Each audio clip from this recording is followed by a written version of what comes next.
안녕하세요. 김태훈 목사입니다. 뚜벅뚜벅 메시지. 오늘은 시편 묵상 100번째. 나는 이 구절에서 하늘의 기쁨을 알았다. 나는 이 구절에서 하늘의 기쁨을 알았다. 시편 100편 1절에서 5절의 말씀으로 가지고 함께 뚜벅뚜벅 걸어가겠습니다. 시편 100편은 우리가 하나님께 예배할 때 환호성을 지르며 기쁨으로 하나님께 나아가라 라는 말씀입니다. 1절 온 땅아 주님께 환호성을 올려라. 기쁨으로 주님을 섬기고 환호성을 올리면서 그 앞으로 나아가거라. 하나님의 말씀을 아는 것이 중요한 것이 아니라 그대로 사는 것이 중요하지요. 그렇다면 예배부터 하나님의 말씀대로 드려야 할 것입니다. 환호성을 지르며 기쁨으로 하나님께 나아가야 할 것입니다. 그러나 실제로 우리가 예배를 드리는, 특별히 주일 예배를 드리는 많은 교인들의 마음이 쉽지 않습니다. 주일 예배를 드려야 한다는 생각으로 왔지만 한 주간 동안 힘들고 지치고 낙심이 된 채 환호성과 기쁨과는 거리가 먼 이들이 많습니다. 여러분, 사춘기 자녀를 안아보셨습니까? 자녀들이 사춘기가 되면 표정이 없어집니다. 대답도 단답이죠. 예, 아니요, 몰라요. 그 아이들을 안으면 전봇대를 끊어 아는 것과 같답니다. 하나님의 눈에 예배하는 우리가 꼭 그렇게 보일 것입니다. 스티븐 브라운 교수가 하나님을 누리는 기쁨이란 책에서 두 아이를 둔 어느 엄마 이야기를 했습니다. 직장에서 퇴근하여 집에 왔더니 둘째 아이가 하루 종일 진창에서 놀았는지 옷과 얼굴이 너무나 더러워져 있더랍니다. 그 아이가 엄마를 보고 반갑다고 웃으며 달려와 안기는데 더러운 몸을 안아주지 않을 수가 없더랍니다. 그때 생각했습니다. 뻣뻣한 아이보다 더러운 아이를 끄안는 게 훨씬 쉽더라. 큰 아이는 사춘기인데 매사에 뻣뻣하고 말도 안 하고 불만이 가득하여 어떻게 대해야 할지 모르겠다는 것입니다. 여러분, 탕자 이야기 아시죠? 아버지는 죄짓고 더러워진 아들은 얼마든지 품어줄 수 있습니다. 그러나 뻣뻣한 큰아들은 존처럼 품을 수가 없었습니다. 예배를 드리는 우리의 겉모습은 여러분 교양 있고 경건해 보일 수 있습니다.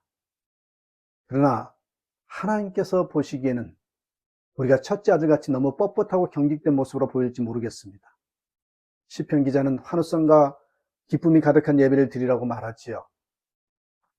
이 말을 실감나게 표현하자면 하나님 앞에서 춤을 추라, 그런 뜻일 겁니다. 시편 기자가 말하는 예배는 춤을 추는 것입니다.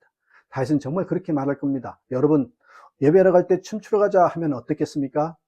오늘 하나님 앞에서 춤추러 왔어요. 그 느낌 아시겠습니까? 하나님 앞에서 춤추는 심정이 진정 예배자의 마음입니다. 이런 예배는 마음에 기쁨의 기적이 일어난 사람만 드릴 수 있는 겁니다. 기쁨의 기적이 일어난 사람. 어떻게 하면 기쁨의 기적이 일어나는 것입니까? 시편 기자는 하나님을 알라라고 합니다. 3절 너희는 주님이 하나님이심을 알아라. 하나님은 어떤 분이십니까? 3절에 그가 우리를 지으셨으니 우리는 그의 것이요 그의 백성이요 그가 기르시는 양이다. 그렇습니다.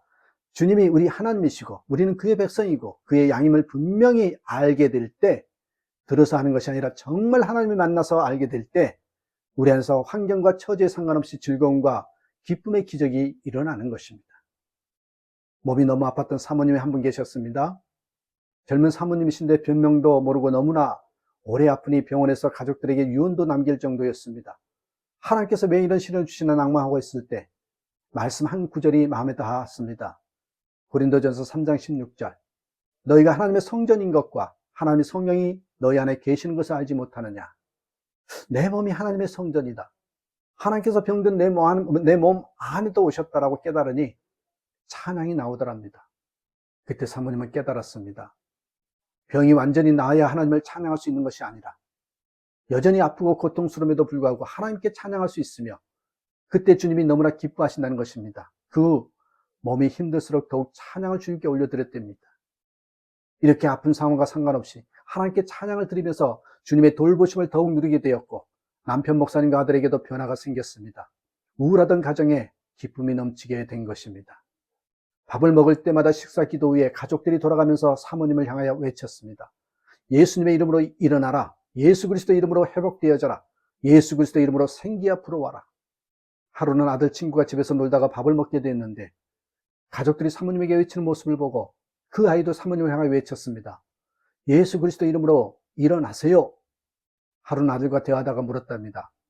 하나님의 자녀는 아프고 힘들 때 어떻게 해야 해? 그랬더니 아들이 이렇게 대답했습니다. 하나님께 맡기고 기도하고 막 노래를 부르면서 찬양해야지요. 그 말을 듣고 자신의 질병을 통하여 아들의 믿음을 세워가심에 너무나도 감사했다고 했습니다. 하나님을 아는 눈이 뜨이면 어떤 형편에서도 기쁨의 기적이 일어납니다. 하나님이 자신의 하나님이심이 믿어지는 성도에겐 특징이 있습니다. 뭔지 아십니까? 얼굴이 밝다는 겁니다. 미국 서부시대의 금강을 찾아 나섰다던 사람 몇이서 금맥을 발견했어요. 마을로 돌아가 금을 캘 준비를 하고 다시 모이기로 했습니다. 그런데 이 정보가 새어나가면 안 되니 무슨 일이 있어도 다른 사람에게 말하지 말고 자기들만 다시 모이기로 했습니다. 그런데 약속한 날 사람들이 엄청나게 모여들었습니다. 금강을 발견한 사람들은 서로 배신감을 느꼈습니다. 아니, 누가 폭로했어? 그러나 비밀을 폭로한 사람은 아무도 없었습니다. 우리가 금강을 발견한 것을 당신들이 어떻게 알았어? 그랬더니 당신들 얼굴을 보고 알았지요. 표정이 달라져 버린 거잖아요. 사람들이 하나님이 계신 줄 어떻게 압니까? 예수 믿는 우리 얼굴을 보고 알지요. 4절, 감사의 노래를 드리며 그 성문으로 들어가거라. 찬양의 노래를 부르며 그 뜰 안으로 들어가거라. 감사의 노래를 드리며 그 이름을 찬양하여라. 이것이 예수님 안에서 누리는 기쁨의 기적입니다. 정말 기적 중에 기적입니다. 기쁨의 기적, 저와 여러분도 누릴 수 있습니다. 기쁨의 기적은 예배에 열심히 참석하고 큐티하고 새벽 기도에 나오고 제자 훈련을 받고 단기 선교를 가는 것이 아닙니다.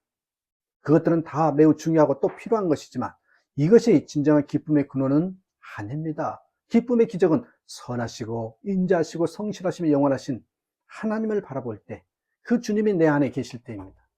5절, 주님은 선하시며 그 인자하심 영원하다. 그의 성실하심 대대에 미친다. 하나님께서 환호성을 지르며 기쁨으로 예배하라고 하신 것은 하나님께서 우리를 보실 때 기쁨이 넘치시기 때문입니다. 여러분 자녀들을 보면 기쁘시지요? 때로 속썩이기도 하지만 자녀는 부모의 기쁨의 이유입니다. 잘생겨서 그렇습니까? 똑똑해서 그렇습니까? 말을 잘 들어서 그런가요? 부모 자신이 낳았기 때문에 자녀를 보면 기쁜 것입니다. 조건 때문이 아니고 존재 자체 때문에 소중하고 기쁨을 주는 것입니다. 우리를 보시는 하나님도 마찬가지입니다. 우리가 잘해서 우리를 기뻐하시는 것이 아닙니다. 우리가 십자가를 통하여 구원하신 하나님의 자녀이기에 기뻐하시는 겁니다.